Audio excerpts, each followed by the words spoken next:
Have you ever really sat back and analyzed the persecution and genocide of the Native Americans? Have you ever really looked at it, like really, really looked at it and wondered why? Why? Was it because they were dumb, stupid savages that were just no good people? Which nothing could be further from the truth.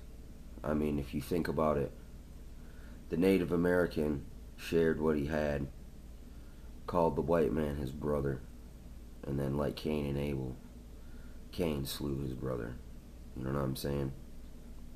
And we know which one's still walking. You know what I'm saying? And which one's in the dirt. But there is a specific reason for this. Okay, it was done intentionally. It was like it's like surgery, man. You were trying to cut something out. You were trying to snuff something up, pluck it up. There was a reason for that. I mean, I seen a picture of the buffalo skulls, and they literally had a pyramid, a capstoneless pyramid of buffalo skulls. Now tell me, who was behind that now, huh? Who could have been behind the capless stone pyramid of skulls, okay? Come on, man. Come on. What, you know? Stupid, man. That people don't get this. And they don't realize that where Hitler got his final solution plan from was from he read the journals of the people who did the Indian extermination policy. It was birthed out of that's another gift of the American Indian to the world, is we were the first genocided civilization, man. Because I mean, this is a whole people, dude. The whole continent depopulated. First people experimented on with biological warfare. That happened right here right here where I'm sitting right now. This pretty shitty, man. Past evils, you know. It was like on one of my favorite movies, dude, the Five Deadly Venoms. The Scorpion, you know, that's why I got this beard, you know, and I base one of my kung fu fighting, kicking abilities on this guy, the Scorpion, from this movie. Thing about number 3 is he trained alone, you know what I'm saying? And like kind of like myself.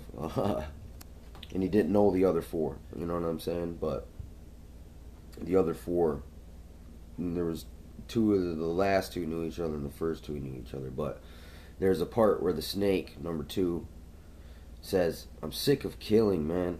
He's like, "When does the evil ever end?" And then the Scorpion laughs at him, and he says, "An evil deed never ends.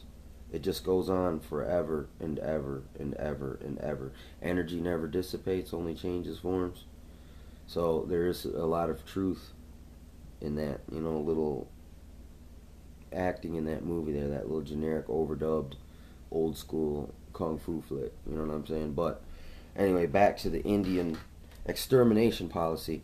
See, here's the thing about Indians, okay? We had all these sovereign tribes. They act like there was no government. No, there was government. We were the government, okay? What we had, though, was no state, okay? We had no state. They act like there was no civilization. I mean, no, hey, Indians were pretty civilized, man. I mean, they were very democratic. You know, people weren't quick to do things. They thought about it. They went to counsel. They sought counsel from their brethren. Well, but like I said, in all societies, there have always been those which preferred lawlessness to what is right. So the European by no means was civilized. I mean, these are just a bunch of men who uniformly practice lawlessness. It's like the laws apply to you, but me, I'm elite, so I'm excluded. The reason why they harshly persecuted the Indian is because we proved that you don't need a big nanny government state to dictate over you and do all these things, to police you, to tax you, to shoot you, and you don't want to obey some guy with this silver shiny thing on his chest with the big ass gun and combat shotgun in the trunk and probably automatic weapons close by, and then just radio call, call the cavalry and call old Custer to come mow us down, okay? Stop that for a second. No, I'm making a video. Come leave me alone for a second. Whatever. Indian extermination, man, was done deliberately to snuff up the last free people on the planet, the last sovereign people that didn't need their system, their Babylon, their Nimrod. They didn't need their death tax. You know what I'm saying? Right now, this FEMA camp is the reservation. Well, they're trying to do the Trail of Tears again. They're gonna walk you on up to the train, handcuff you in the train, take you down to the FEMA camp, and if you don't take your microchip and your re-education, they'll probably put you in a labor death camp to death, or like people like myself who are free thinkers will just be shot in the streets, and our bodies left there so people will have a reminder of what happens if you do not, if you don't go ahead and sign that peace treaty there. You know what I'm saying? If you don't sign this treaty and give us your lands, you know what I'm saying? Well, you're a terrorist. You're a rebel. You're the Red Devil, Geronimo. You're the Red Devil. That's why they said things like that. You know what I'm saying? Because you gotta villainize and vilify people. Your antithesis. Or not even. It's not even an antithesis. It's your opposition. You know what I'm saying? Your opposite spectrum person there. Because the left and right paradigm is the same paradigm. That's the thing. See, people, I prefer this analogy. The coin, okay? Everyone says a coin has two sides. No, actually it has three. It has heads, tails, but it also has the edge. This is a better system. There's balance there. You know what I'm saying?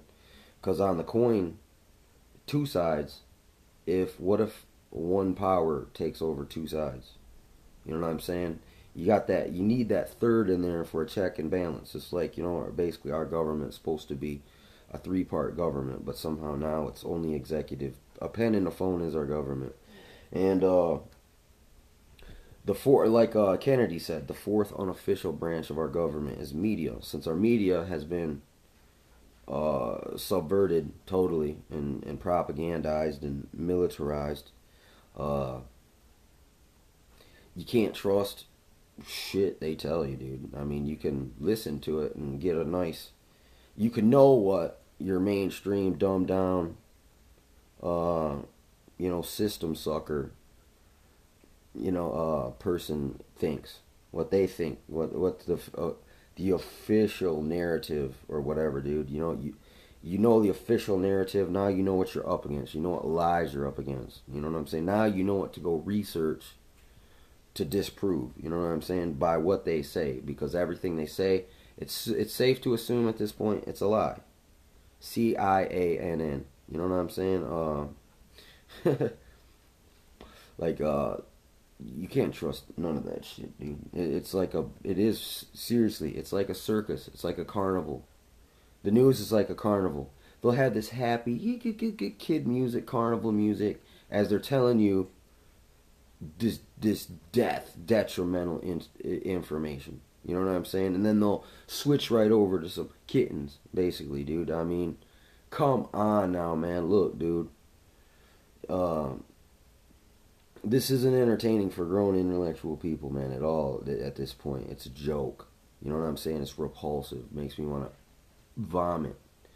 But anyway, that's what's up. That's my take on this whole Indian extermination policy bullshit. NWO, Agenda 21 depopulation.